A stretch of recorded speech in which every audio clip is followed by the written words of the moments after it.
Bonjour à tous à nouveau. Voilà, donc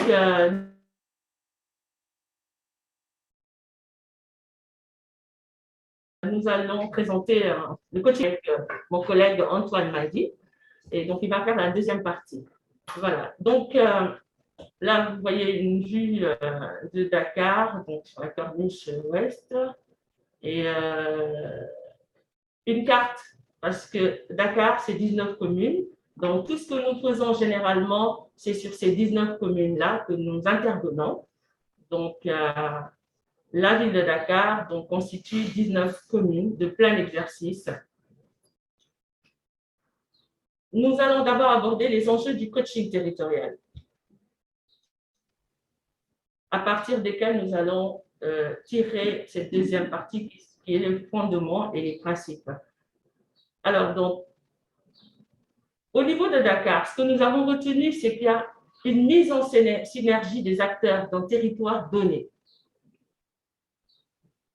Il y a également l'accompagnement du changement individuel et collectif souhaité par les acteurs. Parce que tout ce qu'on fait, c'est avec les acteurs.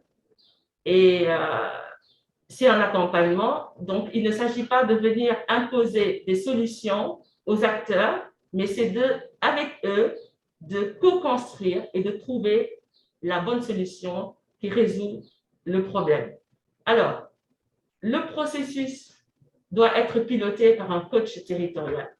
Nous avons eu au niveau de Dakar à former plusieurs animateurs coachs. Après, M. Pape Mestahan qui a été formé par CGD Afrique.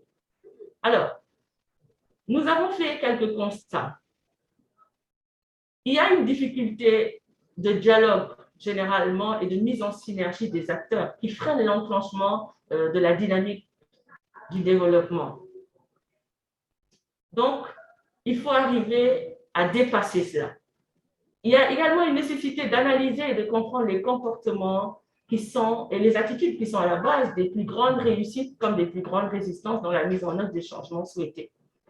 Autre constat important, c'est les dynamiques de changement qui doivent s'appuyer moins sur ce qu'on fait, donc sur l'action, et davantage sur la manière de le faire, l'approche, la méthode, sinon même parfois l'esprit dans lequel on fait les choses. Et on dira tout à l'heure pourquoi. La qualité de l'interaction, et donc particulièrement la manière dont cette interaction est vécue par les acteurs. Les situations et dès lors le potentiel d'action et de changement que ces comportements, que ces situations comportent. Alors, pour ce qui en est des fondements territoriaux, ce que nous retenons au niveau de Dakar, c'est que pour réussir, il faut une appropriation. Pour réussir tout projet de développement, donc tout projet doit être approprié pleinement par les acteurs et les bénéficiaires. Et donc, c'est tout un travail. Et également, comme autre fondement, c'est la responsabilisation. Pour assurer cette réussite, chaque acteur doit aussi prendre conscience et assurer sa part de responsabilité. Pour changer les comportements, nous avons aussi identifié un autre fondement qui est de changer les lunettes, regarder autrement. Donc, il faut pouvoir prendre conscience de ses propres comportements effectifs et des représentations qui les génèrent.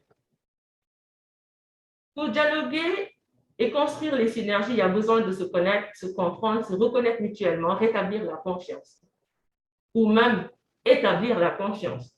Donc, mettre en place des cadres de concertation dynamique et évolutif nous paraît être pertinent. Pour conduire le développement du territoire, toujours au niveau des fondements du coaching, pour conduire le développement du territoire, donc, il y a lieu de s'inscrire dans les dynamiques de changement pour accompagner donc, les acteurs dans les process liés au changement. En 6, donc, c'est l'acquisition de résultats. Le coaching territorial doit être orienté vers l'acquisition de résultats.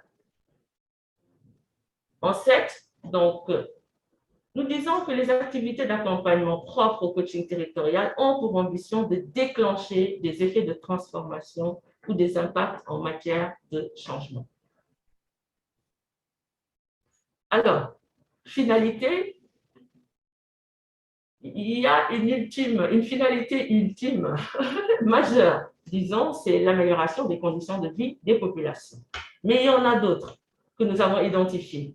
Stimuler une dynamique de changement pour le développement du territoire, produire des changements propres à accélérer l'appropriation et la responsabilisation.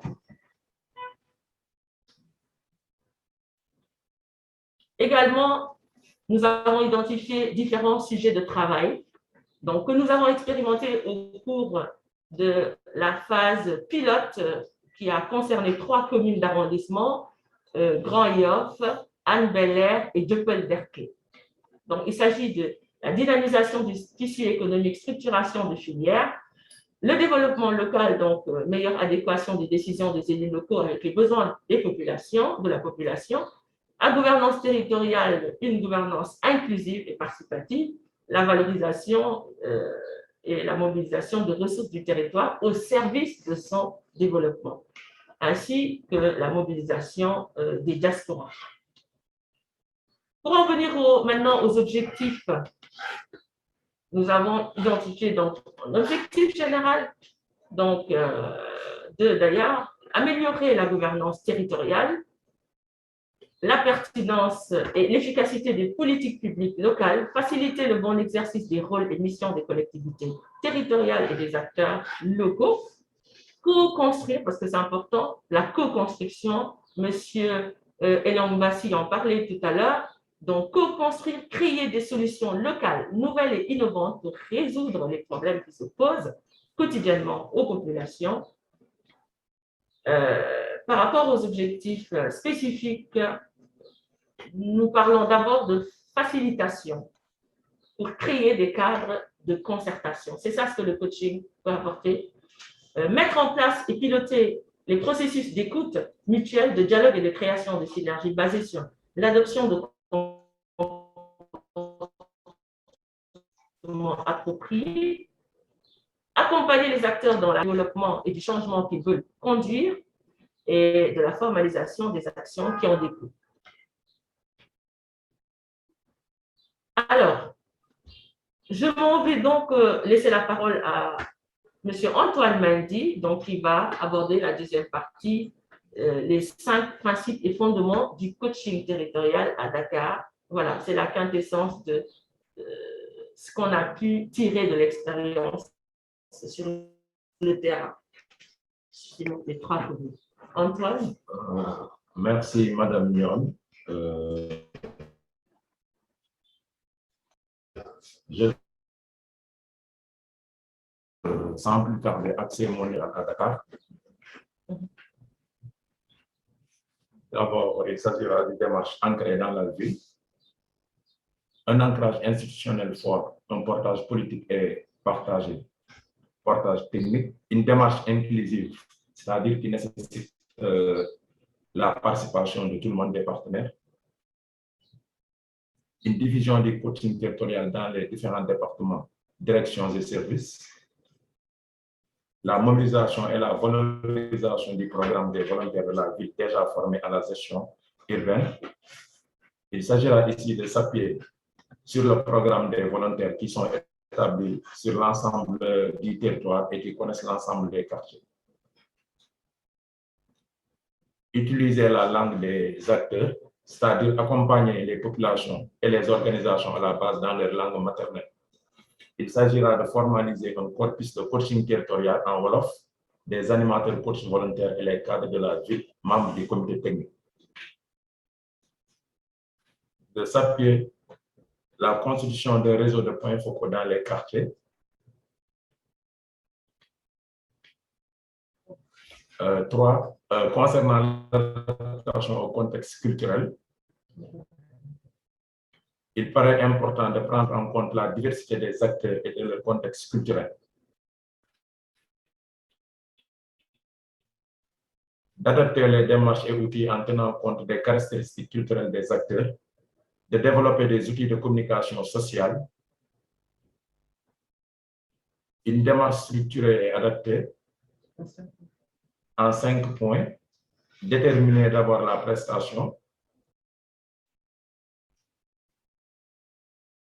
mission exploratoire avec la collectivité locale et les acteurs concernés, d'établir la situation de référence, de signer un protocole de coaching territorial. Toujours dans la démarche structurée adaptée, de faire un diagnostic de la dynamique humaine, le mapping des acteurs, c'est-à-dire la cartographie des acteurs, sociogramme territorial, de faire des ateliers de présentation du sociogramme à tous les acteurs, de faire une synergie des dialogues structurés, de co-construire ensemble des solutions et propositions, car les acteurs sont complémentaires pour contribuer et réussir le développement local, de faire l'intelligence collective et coaching,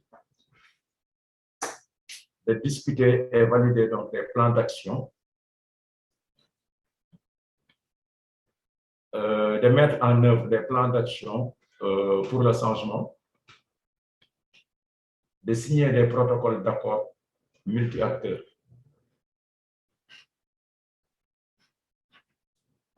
d'élaborer des groupes de projets,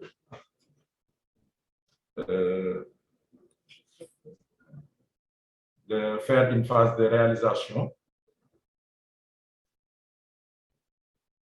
l'assistance à la conduite du changement,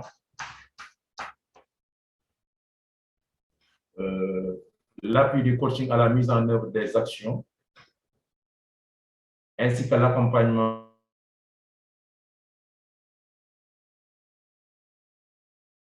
du changement, de faire le suivi et l'évaluation du changement,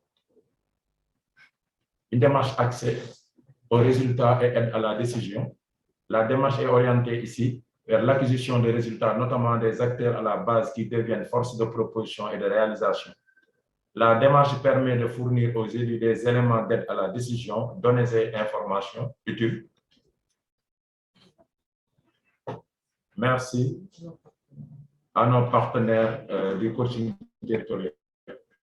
Voilà, merci beaucoup. Donc, aux partenaires coaching territorial de la ville de Dakar, CGLU Afrique Éco-communication, donc qui a travaillé avec nous sur donc, tous les éléments de présentation que nous venons de partager avec vous.